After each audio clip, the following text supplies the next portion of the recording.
호세아서 6장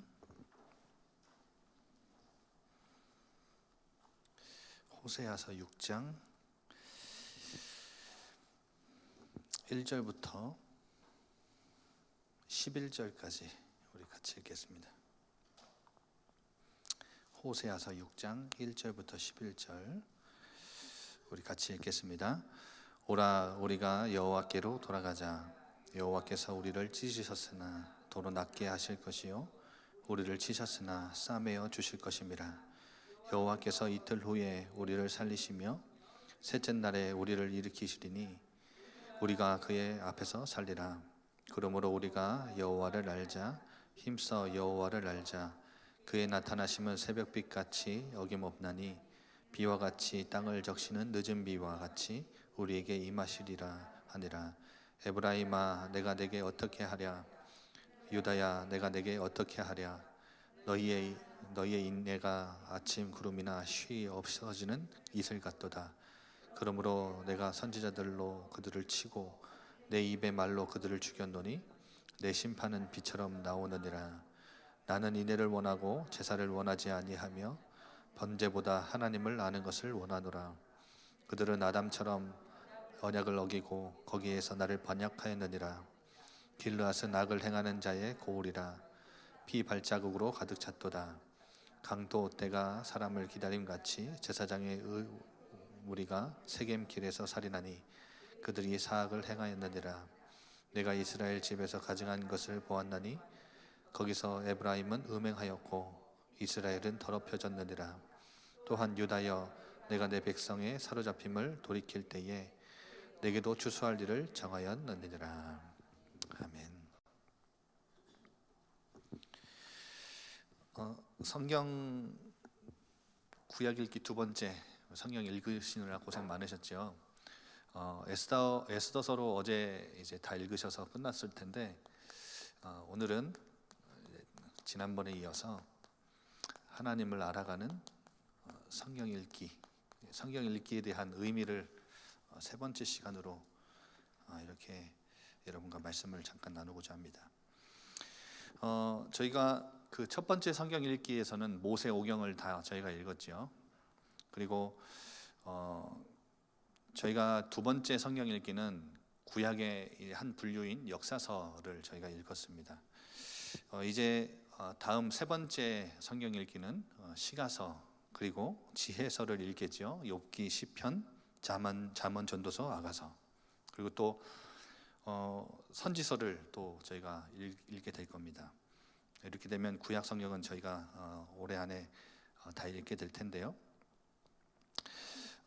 여러분, 그 이스라엘의 역사를 이렇게 쭉 보시면서 사사기부터 에스더까지 이스라엘의 민족의 역사가 담긴 그 이야기들을 우리가 쭉 봤잖아요. 보면서 여러분 무엇을 좀 많이 느끼셨는지요? 그곳에서 얼마나 이제 하나님을 만났고 또 그 성경을 펼 때마다 하나님이 자기 자신을 계시해 주시고 우리에게 보여주시는 당신의 성품 그리고 당신의 이름 무엇인지 여러분 조금 보시면서 또 말씀 붙잡고 삶에서 또 경험하고 체험하면서 하나님을 깊이 알아가셨는지요? 이스라엘 민족의 그 역사 속에 저희는 그 역사서에 뭐가 담겨져 있냐면 성공 그리고 실패가 담겨져 있죠. 통일왕국 시대의 굉장한 찬란한 성공을 우리에게 보여주는데 그 이후에는 다시금 포로로 잡혀가는 굉장한 실패를 또 우리에게 보여줬습니다. 그리고 또 모세와 여호수아를 통해서 가나안 땅을 정복했는데 땅도 다 분배해 줬는데 그 땅을 정복하지 못하고 굉장히 주저하고 또 사사시대가 도래하면서 자기 소견에 옳은 대로 살아가는 그런 역사들을 봤습니다. 여러분, 이스라엘 민족의 실패 이유가 우리 눈에 좀 정확하게 몇 가지 보이죠. 이 실패가 또 다시 하나님이 역사하셔서 회복을 시키셨는데 다시 이 회복시키시는 그 역사 속에 다시금 또다시 실패를 반복하는 모습을 우리가 보았습니다. 그런데 여러 가지 이유가 있을 거예요. 가장 먼저는 우상 숭배, 하나님이 가장 싫어하시는 거죠. 그래서 심지어 하나님은 질투하시는 하나님이다. 그래서 우리에게 하나님이 어떤 분이신지를 알게끔 이 질투라는 단어를 쓰시면서 하나님이 이런 분이구나 라는 것을 우리 인간 사회에서도 감정적으로 또 알도록, 그 하나님의 성품에 대해서 알도록 하나님이 그렇게 표현도 하셨지요. 나 외에는 다른 신을 두지 마라, 이렇게 엄하게 명령하셨는데 이스라엘 민족은 우상 숭배에 빠졌습니다. 뿐만 아니라 여러 가지가 있을 겁니다. 그렇죠? 그런데 또 하나님이 가장 율법에서 가장 강하게 금지하셨던 것이 바로 통혼이죠. 그리고 이것을 다 통틀어 보면 뭐니 해도 율법을 다 잊어버렸습니다. 율법을 준수하지 않았습니다. 율법을 알지도 못했고 율법을 지키지도 못했습니다. 그러니까 뭐에 빠지죠? 죄에 빠지죠. 범죄하게 됩니다. 하나님 보시기에 선한 곳으로 인도받는 것이 아니라 하나님 보시기에 악한 곳으로 인도를 받았죠. 그리고 또 이들의 영적 상태가 예배, 성전이 무너진 게 아니죠. 성전 무너지기 전에는 예배를 다 드렸어요. 특히 이사야서 1장에는 하나님 앞에 계속해서 이 제사를, 동물 제사를 계속해서 드렸죠. 그런데 하나님이 이들이 드리는 이 제사와 예배를 역겹다고까지 표현하세요. 왜냐? 형식적인 예배, 그리고 습관적인 예배, 한마디로 본질을 잃어버린 예배. 이런 것들을 보면 이스라엘 민족의 영적 상태를 볼 수 있고 계속해서 이들이 실패를 반복했던 이유를 우리가 알 수 있습니다. 그런데 이 여러 가지 이유들을 종합해 보면 어떤 이유가 나오냐면, 이스라엘 민족은 영적인 무기력과 영적인 무감각 가운데 빠졌다. 쉽게 이 모든 것들, 이 모든 현상들, 그렇죠? 우상 숭배를 왜 하죠? 통혼을 왜 하죠? 왜 율법을 잊어버리고 율법을 준수를 못했습니까? 왜 이스라엘 민족이 범죄에 빠졌고 예배가 형식이 되고 본질을 놓쳤습니까? 바로 영적인 무기력과 무감각 가운데 빠진 거예요. 영적인 감각이 사라진 거죠. 그러니까 이 의미는 또다시 말해보면 언약이 희미해진 겁니다. 하나님이 주신 언약이 굉장히 희미해진 거예요. 그 근본에는 뭐가 있죠? 하나님과 관계가 단절된 겁니다. 그래서 이스라엘 민족의 이러한 눈에 보이는 현상, 범죄, 하나님이 싫어하시는 일들을 이렇게 행하게 된, 이 길로 걸어가게 된 이유는, 근본적인 원인은 다 여기 있다는 겁니다. 영적인 거죠. 여러분, 지금 이 시대에도 저는 한국 교회와 전 세계 교회에 이 부분 때문에 문을 닫는다라고 생각을 합니다. 그래서 여러분, 코로나 팬데믹 시대에 하나님께서 이 코로나 팬데믹을 허락하신, 그리고 이 예배를 받으시고 하나님 백성들이 모이는 이 공동체를 너무나 사랑하시는 하나님이 코로나 팬데믹을 허락하셔서 굉장한 이 21세기 가혹한 환경 속에 우리를 몰아넣으셨던 이유가 많이 있겠지만, 저는 교회가 문 닫는 이유를 분명하게 우리에게 보여주심이라고 저는 생각합니다. 그래서 여러분, 이스라엘 민족이 자꾸 이런 실패에 빠졌다가 다시 회복됐다가 빠졌다가 이게 반복됐다는 것은 지금 이 시대에도 하나님의 백성, 교회가 자꾸 실패에 빠질 수 있는 요인이 될 수 있다는 거죠. 그래서 여러분, 교회가 문을 닫는 이유가 뭐죠? 미자립 교회가 되는 이유가 뭐예요? 미자립 성도 한 사람 한 사람이 교회인데 미자립 교회가 되는 이유는 성도가 미자립이기 때문에 그런 거예요. 미자립 교회가 왜 나오느냐? 미자립 성도. 미자립 성도가 왜 나오느냐? 미자립 신앙. 그래서 여러분, 예전에는 끊임없이 교육자들이 신방을 가졌어야 되고, 물론 신방이 나쁜 거 아닙니다, 그렇죠? 하지만 신방을 와줘야만 이 뭔가 신앙생활을 하는 미자립 신앙에 빠져 있고, 알아주고 인정해주고 칭찬해주고 싸우면 달래주고 마음에 안 들면 손가락질하고 욕하고 내 생각이 관철되지 않으면 쉽게 교회를 바꾸기도 하고 옮기기도 하고. 여러분, 미자립 신앙을 갖고 있는 성도들이기 때문에 미자립 교회가 된 거고, 미자립 성도가 된 거고, 미자립 교회가 일어나는 거 아니겠습니까? 그래서 지금 코로나 팬데믹 이전에도 그런 말이 있었죠. 미국 교회는 10,000개 넘는 교회당이 문 닫았는데, 이 숫자가 어디서 나왔냐면 매년 3,000개가 넘는 교회가 계속 문을 닫는다. 지금 코로나 이후에 문 닫은 교회들이 굉장히 많죠. 모이지도 못하는 교회들도 많아요.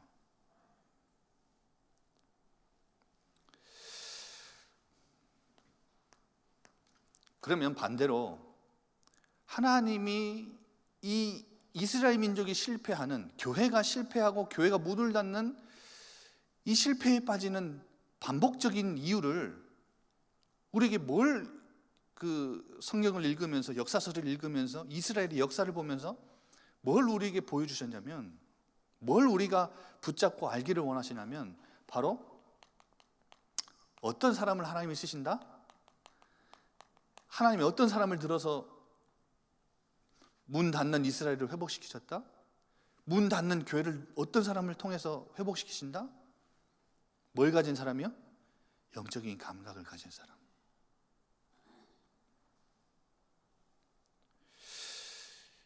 그리고 언약이 늘 선명한 사람, 늘 언약을 붙잡고 살아가는 사람.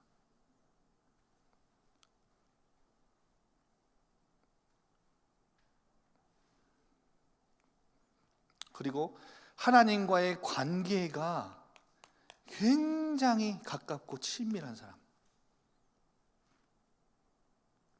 여러분, 저는 역사서를 읽으면서 이스라엘이 계속해서 반복하는 실패 이유가 여기 있다면 누구를 들어 하나님이 그 이스라엘 민족을 회복시키시고 살리셨느냐? 영적 감각, 언약이 선명한 사람, 하나님과의 관계가 굉장히 친밀한 사람, 하나님의 마음을 아는 사람, 하나님의 마음을 가진 사람. 이들을 통해서 하나님이 이스라엘 민족을 살리셨다. 그러면 지금 이 시대에 교회가 무너지고 문을 닫는 이 시대에 누구를 통해, 어떤 교회를 통해 하나님 이 시대를 회복시키시겠어요? 이거 가진 사람.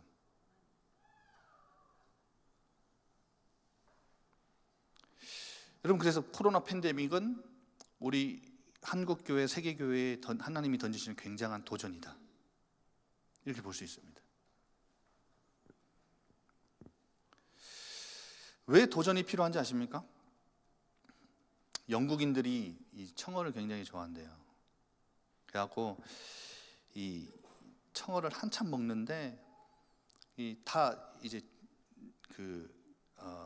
살아있는 청어가 아니라 냉동 청어를 먹었대요. 그래서 매 끼니 청어가 이 영국인들 밥상에는 올라오는데, 지금은 많이 있지만 이 살아있는 청어가 냉동 청어보다 2배는 비쌌대요. 간혹 이제 살아있는 청어들이 있었는데요. 근데 이 이유가 뭐냐면, 왜 냉동 청어가 그렇게 많았냐면, 이 북해나 알래스카 옆에 있는 베링 해협에서 청어를 잡는데, 그러면 그 멀리에서 청어를 잡아가지고 영국까지 가져오려면 뭐예요? 한참 걸리잖아요. 그러니까 여러분, 이 살아있는 청어를 가져오기에는 이 시간이 너무 긴 거예요. 다 죽어버리니까 냉동 청어를 만드는 거죠.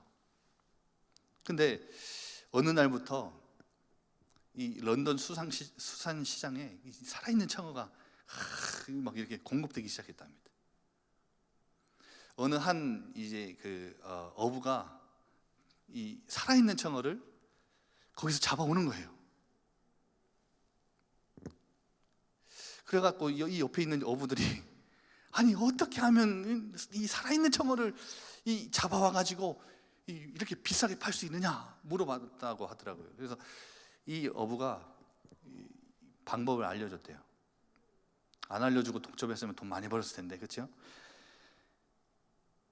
이 살아있는 청어를 잡으면 가지고 오는 동안에 그 수조 안에다가, 수송하는 수조 안에다가 뭘 넣냐? 청어의 천적인 물메기 몇 마리를 탁 놨대요. 그래서 이 청어들이 물메기한테 먹히지 않으려고요, 막 엄청나게 도망을 다닌 거예요, 그 수조 안에서. 물메기가 청어를 먹으면 한 두세 마리밖에 못 먹는답니다, 오는 동안에.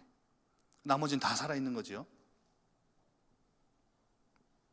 잡아먹히지 않으려고, 이 생명을 유지하려고 불이 나게 도망을 다니다 보니까 이 싱싱한 살아있는 청어들을 공급하게 된 거예요.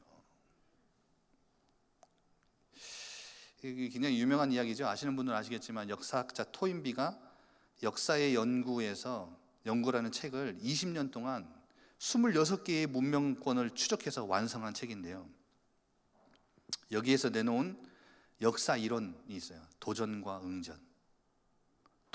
응전의 법칙. 무슨 말이냐면 이제까지 탄생한 문명이 지금 이 시대까지 흘러오는데 굉장히 찬란한 문명을 꽃피웠지만 사라진 문명이 많다. 그런데 지금까지 남아있는 이 문명은, 그때 있었던 문명이 지금까지 계속해서 전해져 내려오는 살아있는 문명은 어떤 문명이라는 거예요? 가혹한 환경에서, 현실에서 발전이 된 문명이다. 그리고 예를 들어서 마야 문명 같은 경우는 찬란한 꽃을 피웠는데 아무 주위의 공격을 받지 않았대요. 이 환경과 현실이 너무 좋아가지고 발전이 없는 거라. 그래가지고 이 마야 문명은 다 사라졌대요. 하나도 없이 사라졌대요. 그래서 지금까지 우리 이 시대에 영향을 주는 문명들 중에 공통점은 뭐다? 이 문명이 시작되고 발전되는 원동력이 바로 가혹한 환경에 있다는 사실이에요.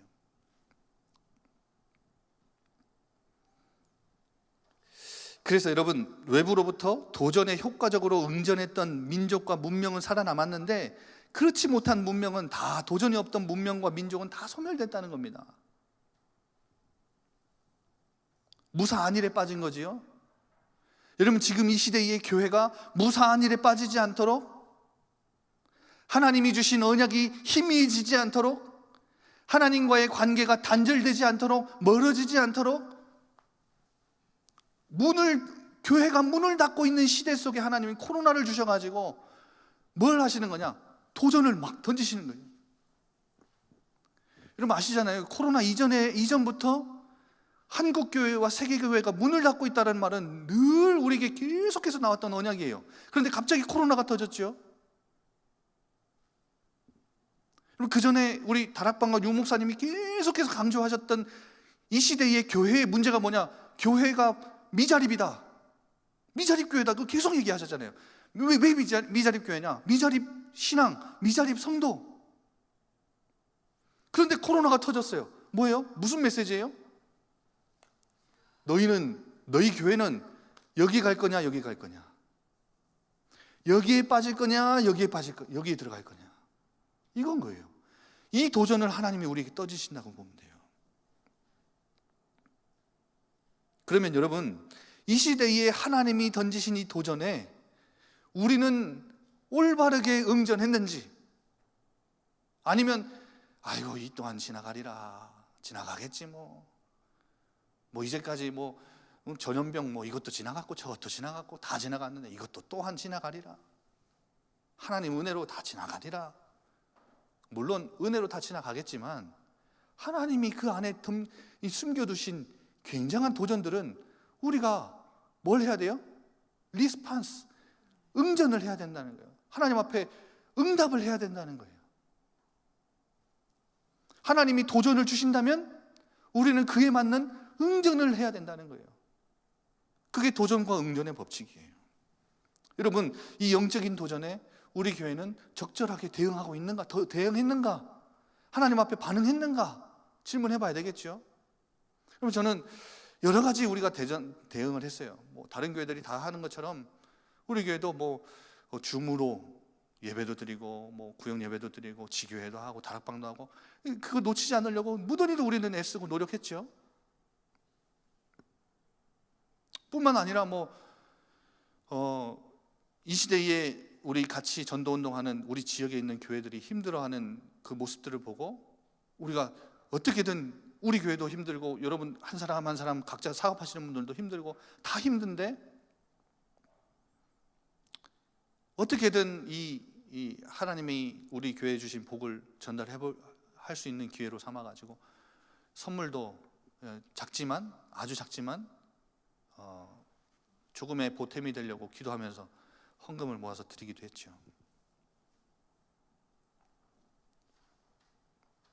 그리고 저는 뭐니 해도 우리 교회가 가장 잘 이 부분에 있어서 감각을 놓치지 않고 언약을 선명하게 붙잡으려고, 그리고 또 하나님과의 관계가 친밀해지는 이 엄청난 축복의 도전들을 하나님이 주셨을 때 잘 대응하고 반응했다라고 생각하는 게 바로 우리가 지금 하고 있는 성경 읽기입니다.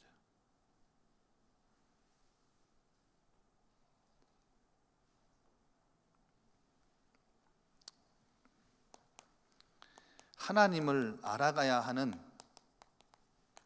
우리가 성경을 읽어야 되는 가장 중요한 이유가 우리가 읽었던 사사시대, 사사기의 성경에 나와 있지 않습니까? 우리 이거 봤잖아요.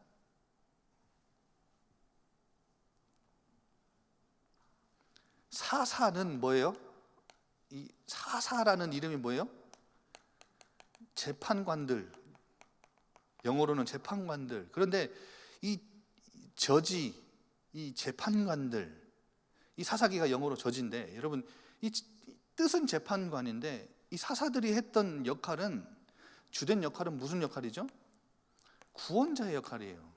그래서 이 재판하는 역할이 아니라 사사는 자기의 민족을 구원하는 역할의 직분이었어요.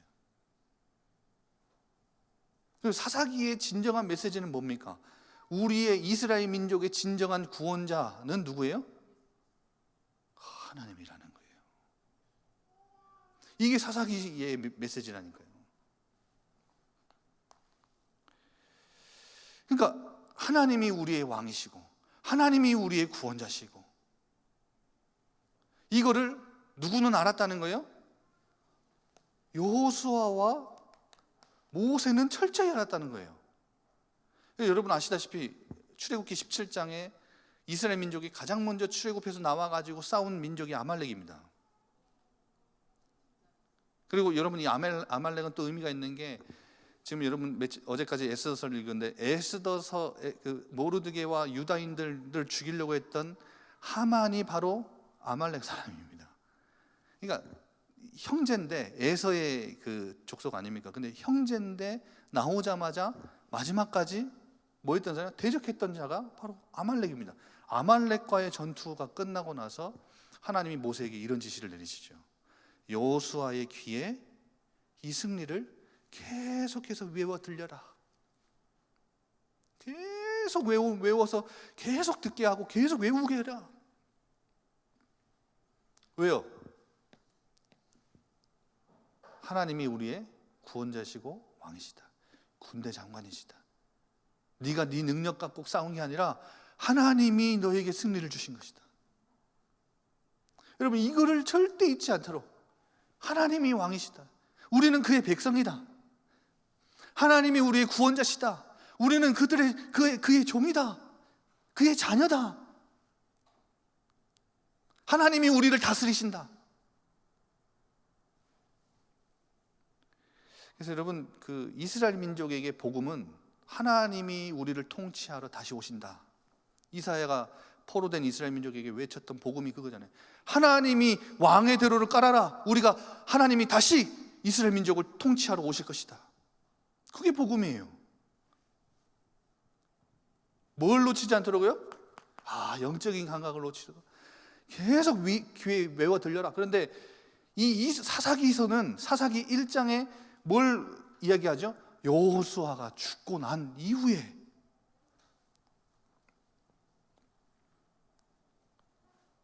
이 이후에 가면 갈수록 사사들이 뒤로 가면 갈수록 영적인 영적인 상태는 악화되지요. 이 사사들의 영적인 상태가 더 타락합니다. 뒤로 가면 갈수록 타락합니다. 이걸 우리에게 정확하게 보여주죠. 이들이 왜 타락했습니까? 이겁니다. 이거. 하나님이 자기의 민족을 구원하기 위해 세우신 사사들이 이 속에 있으니까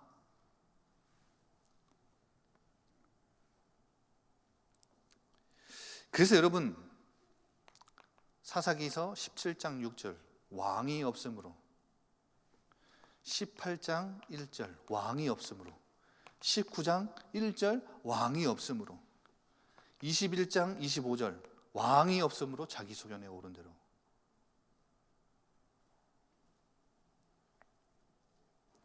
뭘 놓쳤다고요? 왕이 없대요. 왕이 없기는 왜 없습니까? 그러니까 이 모든 이스라엘 이 사사 시대의 영적인 근본 문제는 뭐냐? 사사기서 2장 10절 이 서론격인 2장에 사사 시대가 앞으로 이런 역사들이 펼쳐질 건데 그 근원에 뭐가 있다고 하죠? 여호와를 알지도 못하고 그가 행하신 일도 알지 못했다.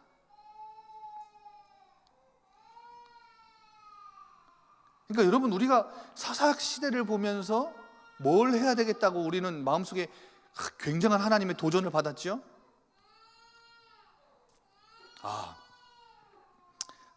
우리가 힘써 하나님을 알고 우리가 힘써 후대들에게 하나님을 가르쳐야 되겠구나. 이거 놓치면 다 놓치는 거구나. 예를 들어서 여러분 자녀들에게 건강이 최고라 그러죠. 건강만 하면 돼. 공부 잘 못해도 되고.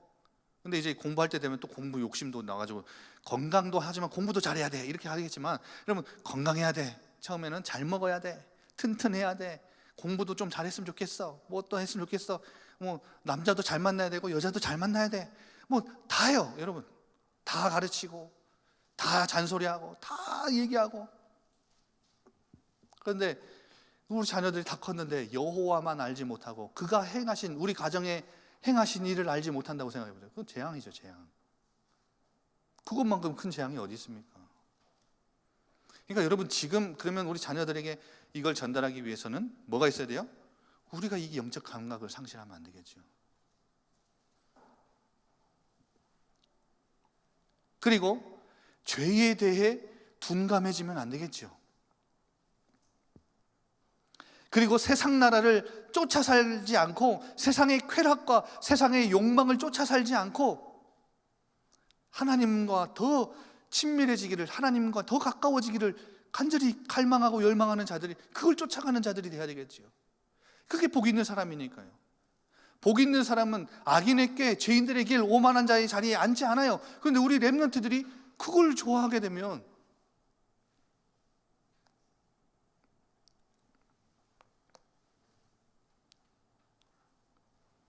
안 되겠죠. 그래서 여러분 제일 중요한 것은 상황과 환경이 좋아지고 괜찮아지고 안정되는 것이 아니라 하나님을 알아가는 것이 제일 중요한 겁니다. 그래서 여러분 우리 교회가 적절하게 하나님이 던지신 코로나 때 던지신 도전에 응전했다는 교회가 맞다면 남은 2022년 성경 읽기를 멈추지 마십시오. 지금 딱 두 번째 했는데 세 번째, 네 번째 이렇게 앞으로 계속 할 거잖아요. 지금 언제 다시 시작할지 모르겠는데 다시 시작하기 전까지 여러분 굉장히 지금 읽지 못했던 부분들이 있으면 읽어보십시오. 도전해보세요. 그러니까 몇 장 읽다가 실패하신 분들 계시면 읽는 것도 중요한데 읽으려고 하는 그 몸부림, 그리고 무엇보다도 말씀을, 성경을 펴면서 하나님을 알아가기를 소망하는 여러분의 그 안에 있는 마음, 그걸 하나님이 기뻐하시죠.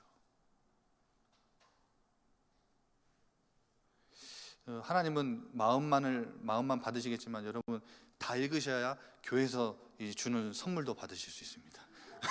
하나님은 마음을 받으시지만 우리가 또 선물도 받으려면 이제 다 읽으셔야 됩니다. 그리고 그럼 사무엘 시대를 우리가 봤잖아요. 사무엘 시대. 영적인 무감각에 빠졌던 가장 대표적인 인물이 누구죠? 엘리 제사장. 엘리 제사장을 표현하는 구절들을 보세요, 여러분. 1장 9절 뭐라고 표현하죠? 그가 성전 문설주 옆 의자에 앉았다. 엘리를 표현할 때는요, 항상 어디에 앉았다. 죽을 때도 어떻게 죽었죠? 4장 18절 의자에서 뒤로 넘어져 문설주 문 곁에 목이 부러져 죽었다. 그리고 2장 29절에는 뭐라 그러죠? 이 엘리를 향해서 하나님 어떤 메시지를 던지시죠? 네가 아들들을 나보다 더 중히 여겼다. 3장 1절 이전에는 뭐라고 하죠? 말씀이 이상이 없어 흔히 보이지 않는 시대였는데 엘리의 눈은 어두웠고 엘리는 처소에 누워있다. 여러분, 이 엘리를 표현하는 이 모든 이야기들은 다 영적인 비둔함을 암시하는 겁니다. 영적인 감각이 떨어진 거예요. 그리고 엘리의 아들들을 보세요. 아들들 제사장인데 뭐였죠? 2장 12절에 여호와를 알지 못함으로 그들이 악을 행했다 그러죠. 뿐만 아니라 이스라엘 민족이 끝까지 왕이 없다고 왕을 세워달라고 요구해가지고 세운 초대 왕 사울왕을 보십시오. 처음에는 이 사람 겸손했던 사람입니다. 은혜를 알았던 사람이에요. 말씀도 잘 지켰고요. 이스라엘 민족을 잘 다스렸어요. 은혜를 알 때는. 그런데 사울왕이 나중에는 어떻게 되죠? 이 하나님이 없어진 거예요. 또 뭐니 해도 죄를 지을 수는 있죠. 실수할 수 있어요. 다윗도 실수 많이 했잖아요. 사울보다 더 악한 실수 많이 했는데요. 그런데요, 여러분, 다윗과 사울은 실수했을 때 차이가 있습니다. 이게 어느 차이냐면 다윗은 곧장 엎드려지고 하나님 앞에 곧장 회개했지만 사울은 회개하지 않았습니다. 끝까지. 자기 자존심 체면 세우면서 자기 칼에 자기가 자살을 하죠. 근데 여러분, 문제는 그게 아니라 왜 하나님 앞에 회개를 당장에 할 수 있었고 사울은 회개를 당장에 하지 못했냐? 하나님이 어떤 분인지를 잘 몰랐던 거예요. 하나님이 누군지를 잘 모르면 바로 죄를 짓고 꼬꾸라지질 못하는 거예요. 그러니까 여러분, 이것도 죄에 대해 죄를 해결하는 그 반응도요, 하나님을 진짜 알면 긍휼과 자비와 인애가, 자비가 풍성하신 하나님인 걸 알면, 이번 주 강단에도 나오죠. 옷을 찢는 게 아니라 마음을 찢고, 하나님 시편 51편이 다윗이 밧세바를 취하고 나서 쓴 시거든요. 여러분, 이 기록에 남는다는 게, 자기의 수치를 기록에 남겨서 노래로 부른다는 게 얼마나 창피한 일이에요. 그런데 거기 보면 하나님은 제사를 원하는 게 아니라, 수천 마리 제사를 내가 다 드릴 수 있었지만 뭐라 그래요? 하나님이 원하시는 것은 상하고 통회하는 심령이라. 다윗은 뭘 알았던 사람이에요?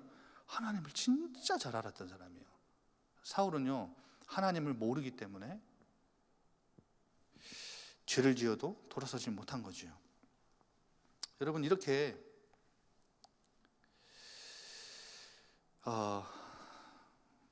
이런 자들이 있는가 하면 여러분 잘 아시다시피 사무엘과 다윗이 있죠. 하나만 말씀드리면 사무엘은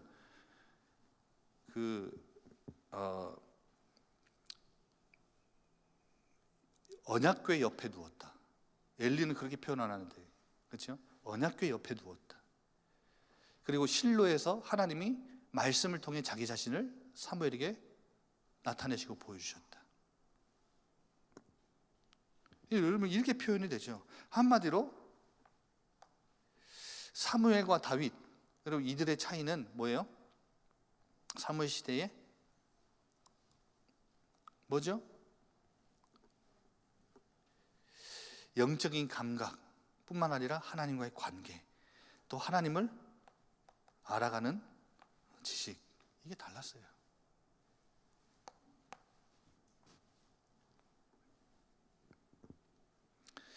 그래서 여러분, 엘리는 영적인 감각을 상실했고 그의 아들들은 죄에 대해 둔감했고 사울 왕은 하나님의 나라를 맡겼음에도 불구하고 세상 나라를 쫓아 살았죠.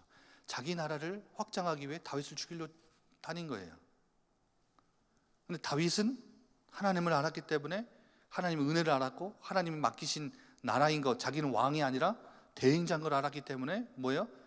자신의 나라를 위해 산 게 아니라 하나님 나라를 위해 살았죠. 그러니까 하나님을 아는 것은 이렇게 천지 차이가 나는 거예요. 여러분, 이들도 하나님이 세운 사람들인 거 기억하십시오. 이들도 하나님이 세웠고 하나님이 기름 부어 세운 자들입니다. 이방 민족 아닙니다. 우리가 신앙생활 하는 가운데 하나님을 아는 것을 소홀히 여기고 어느 순간부터 내가 하나님을 다 알아, 나 알 필요 없어. 여러분 그게요 죽는 거예요. 이거예요. 영적으로 완전 무감각 가운데 빠지는 거죠. 그래서 여러분 마지막으로 통일왕국을 우리 봤지만 그 찬란한 하나님 나라가 이 가장 최고에 섰던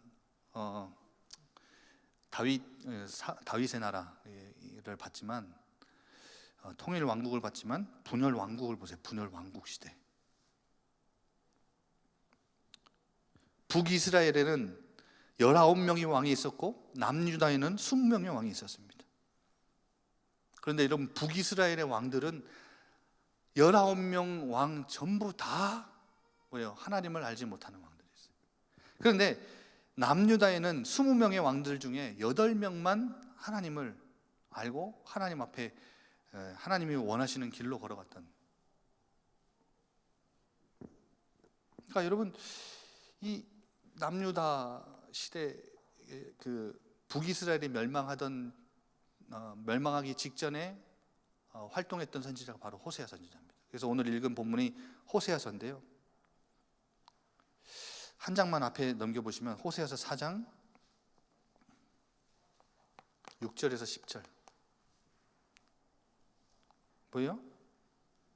내 백성이 지식이 없음으로 망했대요. 다른 게 없어서 망한 게 아니라 지식이 없어서 망했대요. 근데 그 지식이 어떤 지식이래요? 4장 1절에 하나님을 아는 지식이 없어서 그렇대요.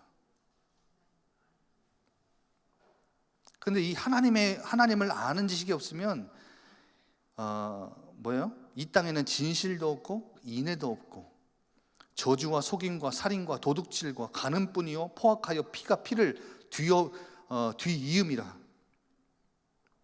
여러분, 그러니까 하나님의 나라인데 하나님의 공의와 정의가 다 사라진 거예요. 진실함도 없고 인애가 없고 가난한 자, 약한 자,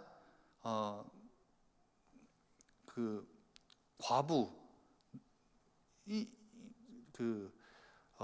고아, 이렇게 연약한 자들을 돌보기를 우습게 여겼던 시대였죠. 그러니까 하나님의 말씀을 잘 준수하는 것, 공의와 정의가 선 나라인 것을 보기 위해서는 가난한 자들을 어떻게 대하는지를 하나님 보셨어요. 그래서 성경은 가난한 자들에게 굉장한 지대한 관심이 있죠. 하나님은 굉장히 관심이 많으시다는 거예요. 그러니까 여러분, 하나님을 알지 못하면 모든 삶의 영역이 다 파괴되고 부패되는 겁니다. 이렇게 우리 삶의 운명이 이렇게 갈리기도 하지만 하나님을 알지 못하면 우리 삶이 파괴되고 부패돼요. 그래서 오늘 본문에 6장 1절에서 3절 보세요. 이번 주 강단 말씀에서도 여호와께 돌아가자. 그 시대가 이 시대 아니에요? 그렇죠? 여호와께 돌아가자. 하나님이 우리를 찢으셨지만 우리가 돌아가면 낫게 해주실 것이다. 그리고 하나님이 우리를 어쩔 수 없이 사랑의 매를 들어서 우리를 치셨으나 우리가 아픈 부위 지금 피 나고 단단히 이렇게 맞아서 부은 이곳을 싸매어 주시고 다시 회복시켜 주실 것이다. 이렇게 말씀하잖아요. 근데 그 회복이 여호와께 돌아가자고 하는 그 진정한 의미가 3절에 나오죠. 뭐 하는 거예요? 여호와께 돌아가자는 건 뭐예요? 여호와를 알지 못했기 때문에 이런 현상이 발생했으면 우리가 돌아가자는 것은 여호와를 힘써 알자는 거예요. 이 시대 한국교회, 세계교회 하나님 알기를 힘쓰지 않았다면, 하나님을 다 알고 있는 것처럼 뭐 신학이 굉장히 발달하고 발전했잖아요. 신학이 발전했다고, 신학이 뭐 발달했다고, 교회가 굉장히 든든해졌다고, 대형 교회가 되고 아무 문제가 없다고 생각되는 세계교회와 한국교회에 하나님 던지시는 도전이에요. 너희가 진짜 나를 아느냐?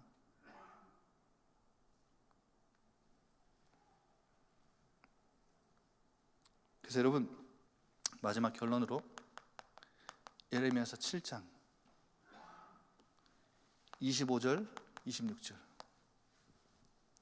하나님은 이 이스라엘의 역사의 흐름 속에 여기에 빠지지 않도록, 여기로 돌아오도록, 여호와께 돌아오도록 뭘 보내셨어요? 당신의 종 선지자들을 부지런히 보내셨어요.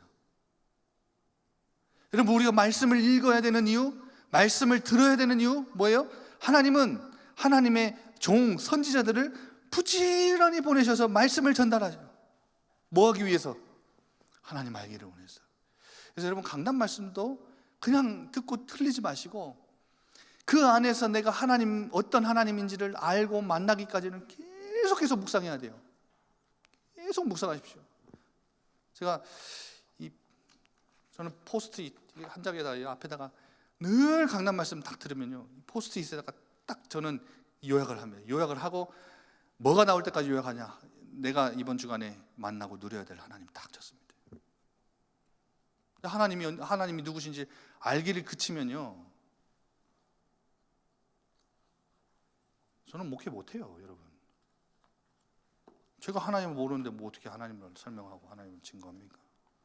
여러분, 그래서 하나님 알기를 이 강단 말씀 통해서 우리에게 보여주신 하나님이 어떤 분이신지 깊이 묵상하고 찾아내십시오. 아모스서 3장 7절 아시죠?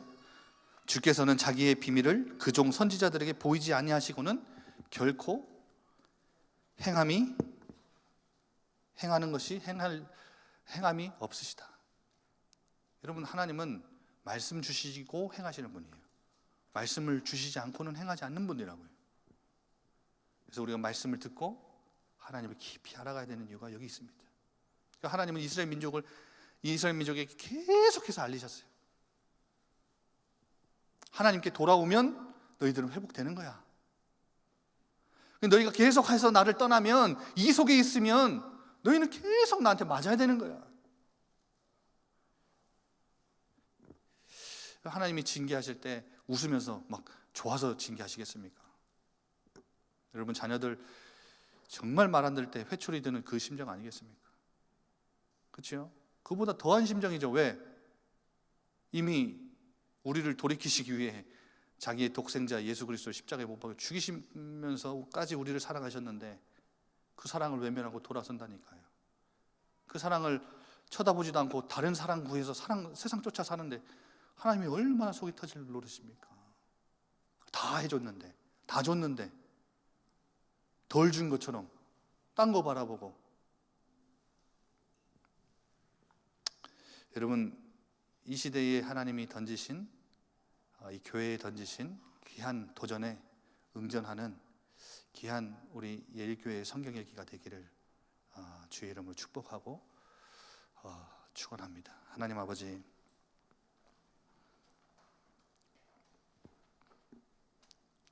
이 시대에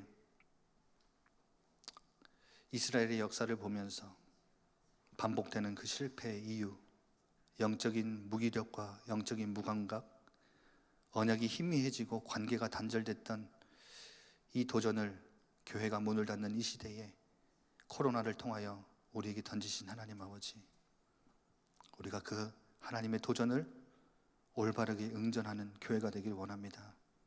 하나님을 힘써 알아가기를 늘 간절히 갈망하고 열망하며 하나님, 우리 교회가 성경 읽기를 도전하고 진행하고 있습니다. 성경을 펼 때마다 하나님이 누구신지, 어떤 분이신지, 그의 성품과 그의 이름과 그가 행하신 일을 풍성하게 알 수 있도록 그 하나님을 체험하고 경험함으로 그 하나님을 깊이 알아가는 우리 예일교회의 모든 성도들 될 수 있도록 축복하여 주옵소서. 영적인 감각을 가지고 선명한 언약을 붙잡고 그 누구보다, 그 어떤 교회보다 하나님과 친밀한 관계를 가지고 정말 이 시대에 교회를 세우고 교회를 살리는, 하나님이 사용하시는 교회다운 교회 될 수 있도록 축복하여 주옵소서. 살아계신 우리 주 예수 그리스도 이름으로 감사하며 기도드리옵나이다.